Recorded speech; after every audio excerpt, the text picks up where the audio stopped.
future, for as far as I can see, really depends on the individual consumer's use of handheld electronics. When Tom Engibous came to Texas Instruments back in 1976, fresh out of Purdue University, big corporate, government, and military projects ruled the day. Not anymore. Now it's 14-year-old kids that tell us what to build, meaning cell phones, digital still cameras, music players, internet access devices if you connect to the internet, high-definition televisions, anything that requires really real-time actions. TI is credited for making that information, communications, and entertainment revolution possible by the invention of transistors and Jack Kilby's Nobel Prize-winning creation of the integrated circuit, which today we call the microchip.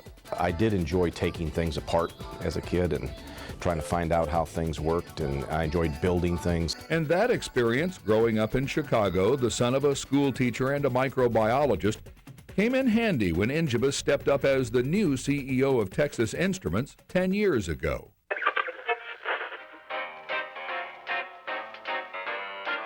Texas Instruments began life in 1930, using innovative technology to explore for oil. TI had transformed itself twice before, using its ability to see the unseen to create technologies to track airplanes, submarines, and guide missiles.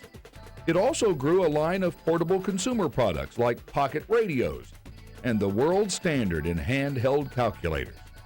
When Engibous took over, he forced yet another transformation, selling off much of the consumer and military business and refocusing TI on what it does best, making tiny semiconductors that are now leading the revolution in wireless and internet products. We'd call real-time electronics.